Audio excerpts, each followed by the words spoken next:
Hi my dear friends, అందరూ ఎలా ఉన్నారు? మనం యూపీఎస్సీ సిలబస్లో భాగంగా ఈరోజు పేపర్ 4 కోసం అయితే తెలుసుకుందాం. దీన్ని జనరల్ స్టడీస్ పేపర్ 3 అని కూడా అంటారు. 250 మార్క్స్కి అయితే ఉంటుంది. దీనిలో మనం టాపిక్స్ని అబ్జర్వ్ చేస్తే కనుక టోటల్ 5 టాపిక్స్ ఉంటాయండి.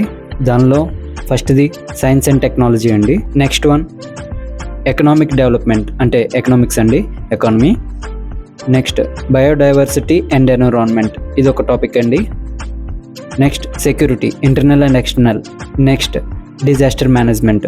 సో టోటల్ 5 టాపిక్స్గా మనం చదవాల్సి ఉంటుంది ఈ పేపర్ని. మనకి జిఎస్ పేపర్ 1 కానీ 2 కానీ 3 కానీ చాలా వ్యాస్ట్ సిలబస్ అయితే ఉంటుందండి. చాలా జాగ్రత్తగా ప్లాన్ చేసుకుని అయితే మీరు చదవాలి, లేదంటే కనుక మీరు చాలా అంటే చాలా కన్ఫ్యూజన్కి లోన్ అవుతారు. చూడండి, ఫస్ట్ పాయింట్ ఇందులో development, biodiversity, environment, security and disaster management. So ఇక్కడ ఉన్న నేమ్స్ మళ్ళీ యాజ్ ఇట్ ఈస్గా ఇచ్చాడండి. దీనిలో మనం ఒకసారి దీని తెలుగు మీనింగ్స్ చూస్తే కనుక సాంకేతికత, ఆర్థిక అభివృద్ధి, జీవ వైవిధ్యం, పర్యావరణం, భద్రత మరియు విపత్తు నిర్వహణ. So next Indian economy and issues relating to planning, mobilisation of resources, growth, development and employment. అంటే భారత ఆర్థిక వ్యవస్థ మరియు ప్రణాళిక, వనరుల సమీకరణ, అభివృద్ధి మరియు ఉపాధికి సంబంధించిన సమస్యలు అనేది ఈ సెకండ్ పాయింట్ అండి. Next inclusive growth and issues arising from it. దీనికి ఇది ఇంటర్లింక్ అండి. సమ్మిళిత అభివృద్ధి మరియు దాని నుండి ఉత్పన్నమయ్యే సమస్యలు. దేని మీద అంటే ఈ resources, growth, development and employment మీద అండి. Next government budget. Government budget అంటే తెలుసు కదండి, ఈ ప్రభుత్వ బడ్జెట్ కోసం అయితే మీరు ఖచ్చితంగా చదవాలి. సెంట్రల్ గవర్నమెంట్ మనకి ఎవ్రీ ఇయర్ బడ్జెట్ అనేది రిలీజ్ చేస్తూ ఉంటుంది కదండి. సో దాన్ని అయితే ఖచ్చితంగా మీరు చదవవలసి ఉంటుంది. చాలా ప్రామినెంట్ రోల్ అయితే ప్లే చేస్తుందండి ఈ పేపర్ 4లో.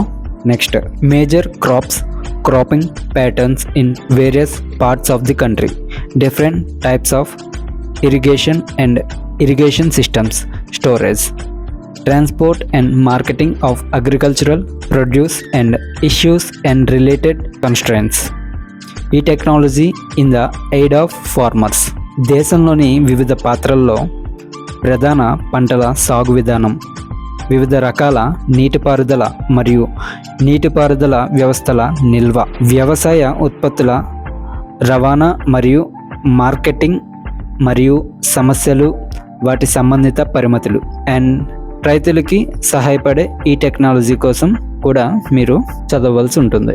Next issues related to direct and indirect farm, subsidies and minimum support prices, public distribution system objectives, functioning, limitations, revamping, issues of buffer stocks and food security, technology missions, economics of animal rearing.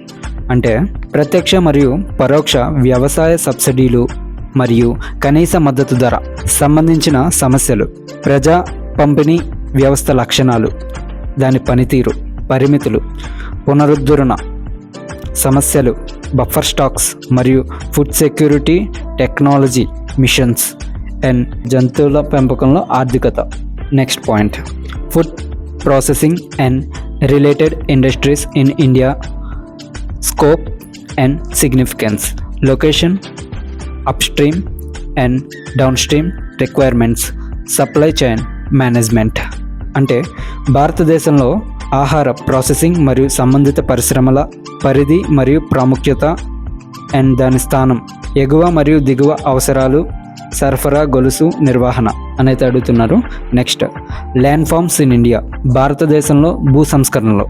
Next effects of liberalization on the economy, changes in industrial policy and their effects on industrial growth.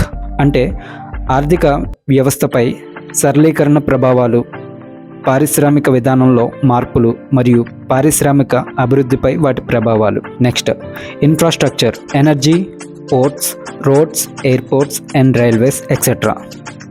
అంటే మౌలిక సదుపాయాలు, ఇంధనం, ఓడరేవులు, రోడ్లు, విమానాశ్రయాలు, రైల్వేలు మొదలైనవి.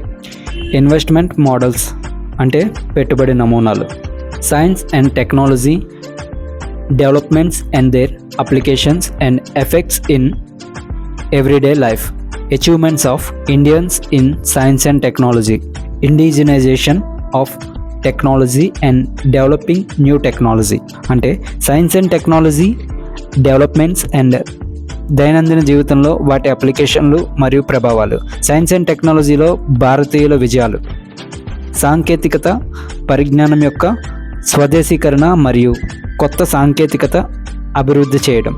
Next, awareness in the field of IT, space, computers, robotics, nano technology, biotechnology and issues relating to intellectual property rights.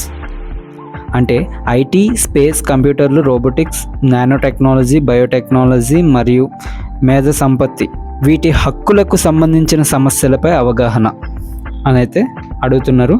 And వీటి కోసం మనం సైన్స్ పరంగా కూడా చదవవలసి ఉంటుంది.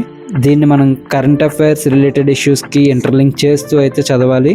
Next, conservation, environmental pollution and degradation, environmental impact assessment.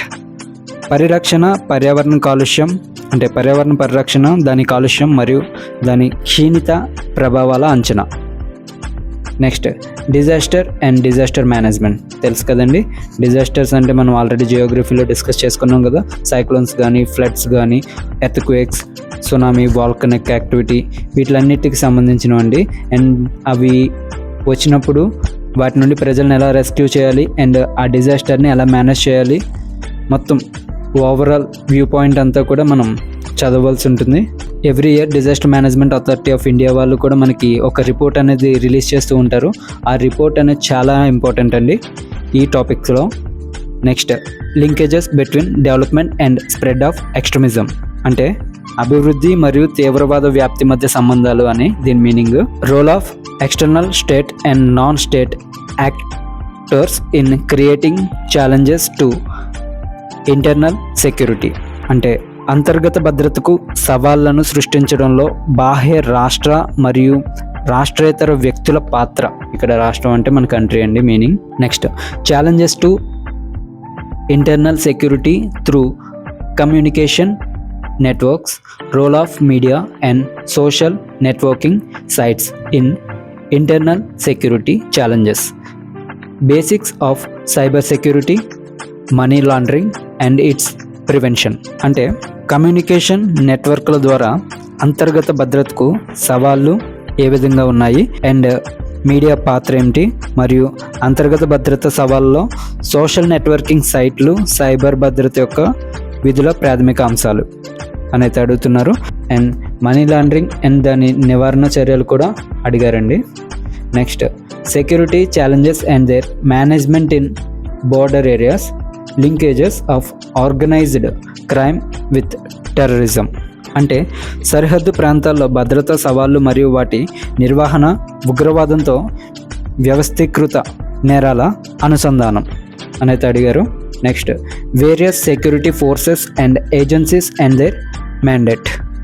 అంటే వివిధ భద్రతా దళాలు మరియు ఏజెన్సీలు మరియు వారి యొక్క ఆదేశాలు అనేది ఈ పాయింట్ అండి. సో ఇదండి పేపర్ 4కి సంబంధించిన ఓవరాల్ సిలబస్ అనేది. మీరు ఈ సిలబస్ ఎక్కడైనా అర్థం కాకపోతే కనుక ఖచ్చితంగా మీరైతే మాకు కామెంట్ చేయండి. అండ్ దీంతో పాటుగా ఈ సిలబస్ని ఏ విధంగా మీరు ప్రిపేర్ అవ్వాలి అంటే ఫస్ట్ దీన్ని ఒక నోట్స్లో అయితే నోట్ చేసుకోండి ఫుల్గా.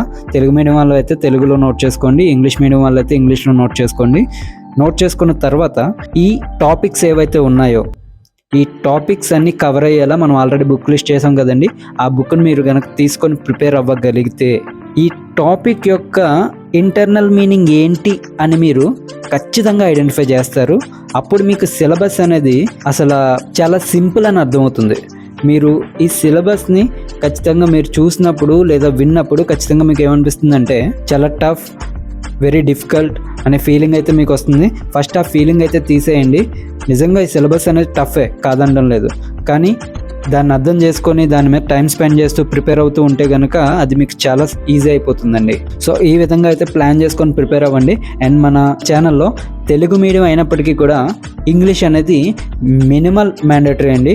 ఎందుకంటే మనం ఇంటర్వ్యూ పర్పస్లో ఖచ్చితంగా ఇంగ్లీష్ అనేది నేర్చుకోవాల్సి అయితే ఉంటుంది. మనం ఇంటర్వ్యూలో కూడా తెలుగు ఆప్షన్ సెలెక్ట్ చేసుకొని ఇంటర్వ్యూ కండక్ట్ చేయించుకోవచ్చు. కానీ ఏంటంటే అక్కడున్న బోర్డ్ మన ట్రాన్స్లేటర్ అనేవాళ్ళు సరిగ్గా మన మీనింగ్ కన్వే చేయలేకపోతే మనం ఖచ్చితంగా ఇంగ్లీష్లో వాళ్ళకి రిప్లై ఇవ్వవలసి ఉంటుంది. ఎందుకంటే మన యొక్క పర్స్పెక్టివ్, మన యొక్క థీమ్, మన యొక్క ఎక్స్ప్లెనేషన్ అనేది వాళ్ళకి కరెక్ట్గా అప్రోచ్ అవ్వాలి, రీచ్ అవ్వాలంటే మినిమం మనం ఇంగ్లీష్ అయితే నేర్చుకోవాలండి. సో దానికోసం మేమైతే English total speaking English guide అనే ఒక వీడియోని అయితే మీకు అతి త్వరలో అందించడానికి ట్రై చేస్తాము. ఆ ఒక్క వీడియోలో ఉన్న కంటెంట్ని మీరు ప్రిపేర్ అవ్వగలిగి దాని మీద మోర్ ప్రాక్టీస్ కనుక మీరు కనుక చేయగలిగితే ఖచ్చితంగా మీరు ఇంగ్లీష్ మాట్లాడడం ప్రిపేర్ అవ్వడానికి చాలా పాసిబిలిటీ ఉంటుందండి. సో మీరైతే దేనికి కూడా ఫీల్ డిఫికల్ట్ అనేది అవ్వద్దు. మనం నెక్స్ట్ వీడియోలో జనరల్ స్టడీస్ పేపర్ 4 ఎక్స్ప్లెనేషన్తో అయితే మళ్ళీ కలుసుకుందాం. సో ఇప్పటి వరకు చెప్పిన ప్రతి టాపిక్ని మీరు వెరిఫై చేసి ప్రిపేర్ అవుతారని ఆశిస్తున్నాను. Thank you. And channel subscribe చేసుకోవడం మర్చిపోద్దు. అండ్ వీడియోకి ఒక లైక్ ఇచ్చి మమ్మల్ని సపోర్ట్ చేస్తే మాకు మోటివేషన్ దొరికి మీకు ఇంకా మంచి వీడియోస్ అయితే అందించడానికి ట్రై చేస్తాం. Thank you.